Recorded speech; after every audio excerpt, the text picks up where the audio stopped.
Bonjour, je suis Christelle Lissy de la chaîne Académie de la Nouvelle Conscience. Je vais faire une petite vidéo numéro 2 concernant comment aller vers plus de fluidité, qui correspond à aller vers plus d'harmonie, de joie, de spontanéité, enfin bref, vers des trucs plus sympas, en gros. Je pense que chacun souhaite cela, évidemment. Et je partage ma conscience et mes expériences. Chacun en fait ce qu'il veut, je cherche à convaincre personne, une fois encore. Donc, vidéo numéro 2, pour aller vers plus de fluidité. Alors évidemment, ça veut dire une multitude de choses, aller vers plus de fluidité, d'harmonie, de joie, etc. Il y a 1001 chemins, il y a le chemin de la matière, il y a le chemin de l'esprit, il y a le chemin de l'unité des deux. Donc chemin du principe masculin, principe féminin, l'unité des deux. Et tout est juste, évidemment, là je vais vous parler de le chemin du principe féminin, qui est la conscience. C'est-à-dire, après avoir expérimenté à l'extérieur de soi, avoir cherché toutes les sources reliées à la matière qui amènent à ce qu'on peut appeler l'harmonie, ou ce que certains appellent le bonheur qui passe par la matière. La matière a ses limites, bien sûr, parce qu'en fait c'est une forme, en tout cas à ce jour, dans ce monde de dualité, dans ce monde-là, je dis bien, une forme est vouée à s'éteindre, à mourir, en tout cas la forme physique, et ensuite la forme extérieure, eh bien, elle comble certaines choses, mais elle ne comble pas en totalité les aspirations de l'esprit. C'est la raison pour laquelle, en fait, à un moment donné, eh bien, il y a un changement dans les mécanismes, où on part en introspection de soi pour aller chercher la version illimitée de son être, qui est le principe féminin en soi, et qui amène à une complétude, ce que j'appelle l'unité harmonieuse. Parce que ça amène effectivement à se compléter soi, à force d'avoir été cherché à l'extérieur de soi. Et en fait, c'est des processus évolutifs tout à fait normaux et naturels. C'est différents chemins, on apprend différents espaces de la création créatrice en expérimentant différents chemins de la matière, de l'esprit, et ensuite l'équilibre entre les deux qui permet de retrouver l'unité en soi originelle, en tout cas une certaine forme d'unité qui amène vers vivre l'harmonie en équilibre. Et donc la fluidité, il y a différents chemins. Moi je vais parler du chemin de l'esprit, c'est-à-dire l'introspection vers soi pour retrouver sa complétude, qui permet en fait ensuite de ne plus être impacté par ce qu'il y a à l'extérieur de soi. Sinon on est toujours le regard est toujours porté à l'extérieur, et ça c'est le chemin du principe masculin guidé par l'ego. Et c'est parfaitement juste, parce qu'en fait c'est, voilà, pour la plupart des êtres c'est ça, on part à l'extérieur de maman, de la conscience, on se voilant de la conscience harmonieuse, pour expérimenter avec une conscience altérée. Et donc on va chercher à l'extérieur ce que, en finalité, on va chercher ensuite à l'intérieur de soi, parce qu'on n'a pas trouvé totalement quelque chose qui nous comblait en totalité. Ce qui nous comble, en fait, c'est quand on va chercher à l'extérieur, on va essayer de sauver, on va essayer de changer le monde à l'extérieur, on va essayer de modifier, on va essayer de prendre mille et une choses, avoir plein de possessions, apporter à soi pour se combler. Que ce soit des gens, on a besoin de quelqu'un pour vivre, on a besoin d'amour extérieur pour vivre, mais on veut l'apporter, garder avec une notion d'attachement et des choses qui font souffrir. Et tout ce qui est dans l'attachement, on va dire exagéré, ça fait souffrir, parce qu'en fait on a de l'emprise sur rien, à vrai dire. On a de l'emprise, mais dans une forme d'équilibre, c'est l'histoire de la corde qui n'est pas trop tendue et ni trop molle, comme ça. C'est ça l'équilibre. Cet espace entre les deux, entre la co-création dans l'équilibre, parce que être toujours à l'écoute du soi supérieur et non pas de l'ego. Donc la fluidité, on la trouve de mille et une façons. D'abord, je vais parler effectivement de l'introspection, c'est-à-dire on rentre en soi, une fois qu'on a été chercher à l'extérieur, de mille et une façons, en différentes incarnations, qu'on n'a pas trouvé cette complétude, et bien on rentre en l'intérieur de soi, et à l'intérieur de soi on est en quête. La première chose qu'on cherche, qu'on trouve, c'est les blessures, parce que c'est ça qui voile en fait notre complétude. C'est-à-dire qui voile l'esprit en soi, le principe féminin, qui est ce qui nous permet d'être en totalité heureux, en tout cas c'est mon point de vue bien sûr, et en reflet harmonieux et heureux avec ce qui nous entoure bien sûr. C'est ce que ça crée. Ensuite l'intérieur et l'extérieur deviennent similaires, il n'y a plus de différence quand on s'est trouvé à l'intérieur, on a équilibré nos polarités. Et donc ça passe par la pacification de nos blessures, ce que j'ai expliqué dans la première vidéo.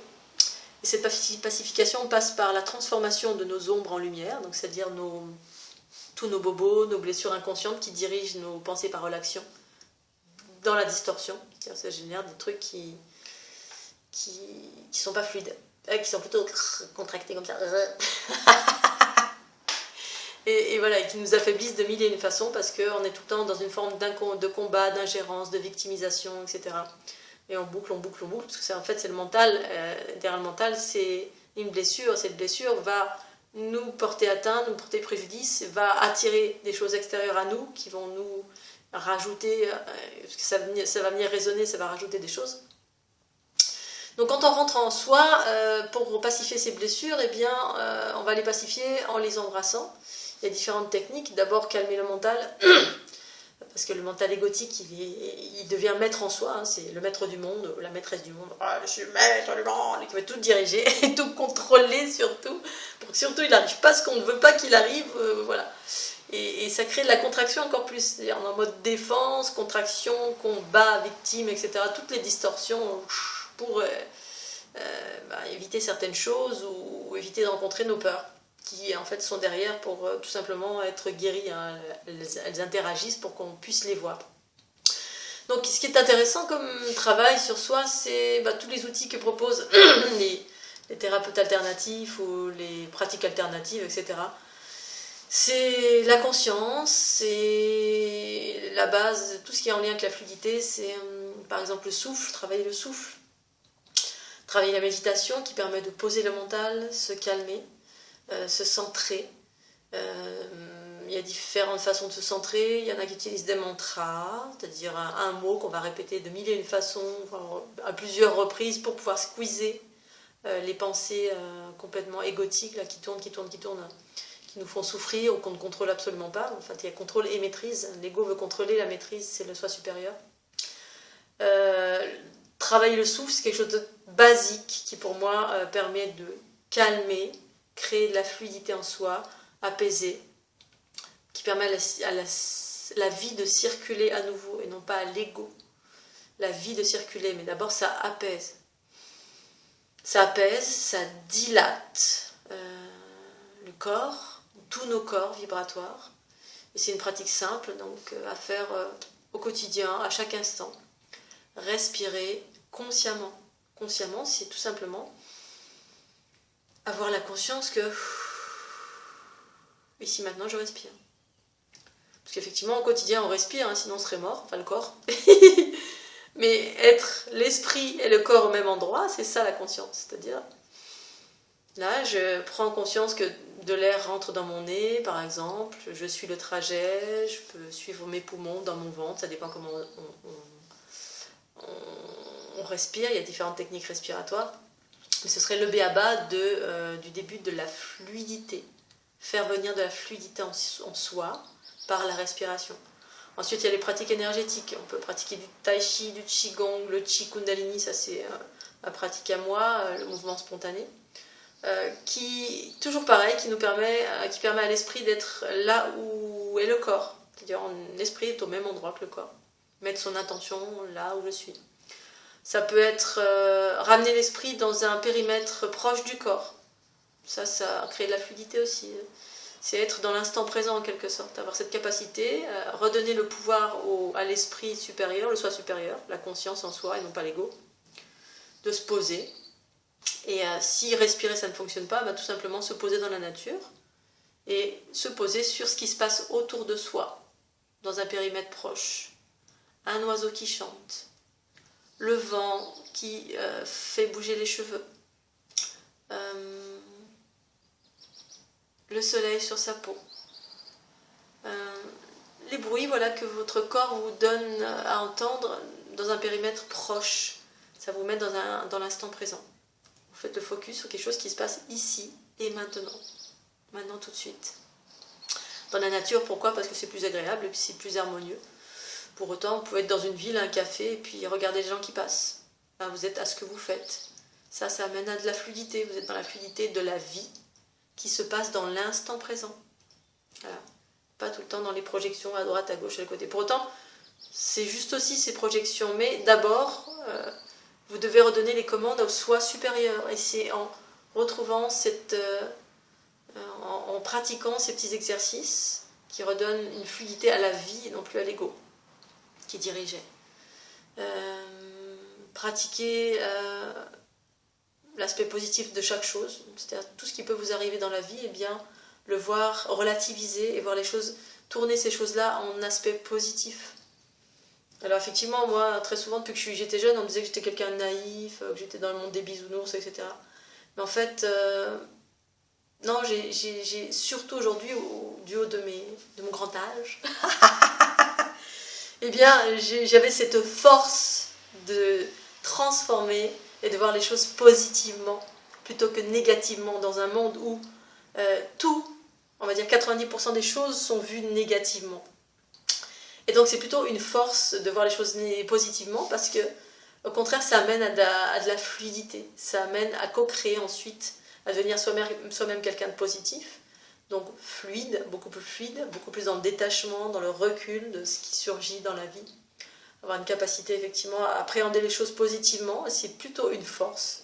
Et si on vient vous dire que vous êtes naïve ou un bisounours ou votre rire il fait qu'on ne vous prendra pas au sérieux, ça en platit aussi. Eh bien, soyez certains qu'en fait, c'est une force que de voir les choses positivement. Et vous êtes une lumière dans l'obscurité, parce que d'une façon générale, ce monde est effectivement dans l'obscurité, et en train de s'ouvrir à la lumière. Et la lumière, celle dont je parle, elle parle de joie, elle parle de positif, elle parle d'harmonie, de fluidité. Et à travers ça, donc c'est donner la voix à votre soi supérieur. Ce soi supérieur, c'est les intuitions. C'est tout ce qui est relié à la co-création de l'harmonie. Donc les artistes qui créent à partir de cette intuition, c'est de l'harmonie, c'est de la beauté, c'est de la joie, c'est du sourire, c'est profiter de la vie vivante, harmonieuse. Et ça, je peux vous assurer que dans ce monde, eh bien, c'est une force. Ne vous laissez pas tromper par les oiseaux de mauvais augure, entre guillemets. Voyez les choses, tournez les choses positivement, ça ne veut pas dire qu'on ne voit pas l'obscurité, au contraire, ça veut dire transformer cette obscurité en lumière. Et ça fait évoluer. Ça fait évoluer, ça tire vers le haut. De parler pendant des heures de choses négatives, de parler pendant des heures des atrocités du monde, de parler pendant des heures et de faire le focus sur la guerre du monde, le commérage des choses négatives du monde, ça ne vous fait pas évoluer. Ça n'apporte pas de la fluidité, ça apporte de la contraction. Ça va faire résonner des choses en vous, c'est-à-dire ça va faire résonner votre ego ou l'ego collectif ou ce que vous êtes, ou les influences de ce qui est autour de vous. Si vous êtes entouré de personnes négatives, déjà le monde est négatif d'une façon générale, il est rempli de souffrance. Si vous rentrez dans cette souffrance, vous n'élevez pas le monde, vous n'aidez pas le monde à aller vers quelque chose de plus harmonieux. C'est vous-même en devenant harmonieux que vous allez tirer les choses vers l'harmonie. Mais pas en allant chercher à l'extérieur et dire aux gens « sois plus harmonieux ». C'est tout simplement en devenant vous-même harmonie, fluidité, joie, positivité. C'est lorsque vous devenez ça pour vous-même. Et ensuite, évidemment, moi je le partage. Je ne dis pas aux autres soyez comme ci, comme ça. Je partage ce que je suis, mon expérience, comment je perçois le monde.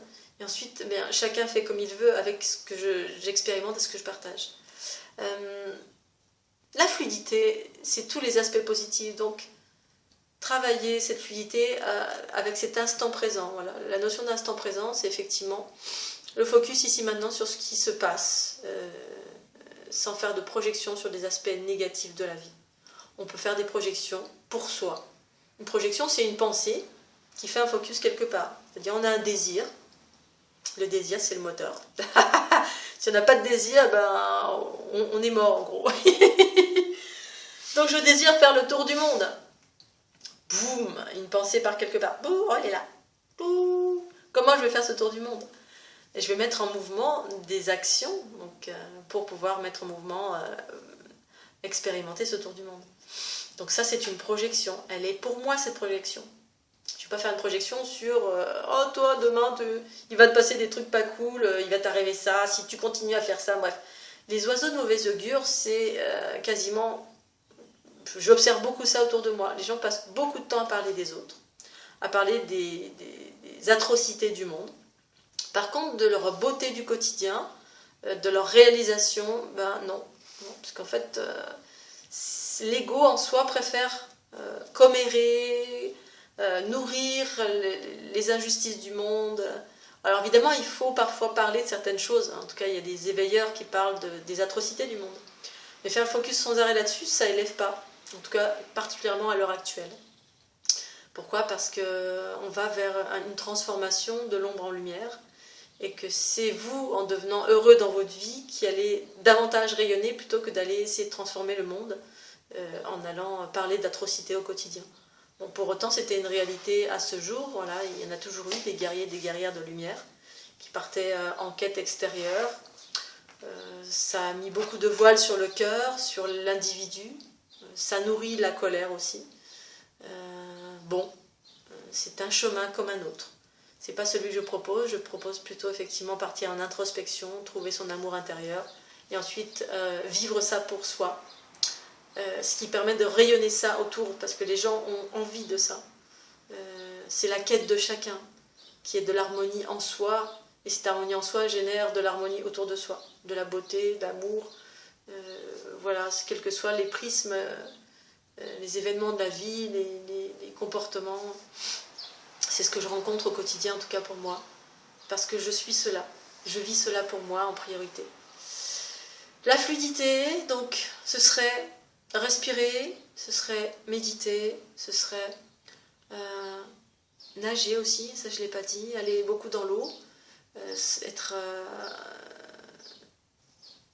proche des éléments, voilà, notamment l'eau.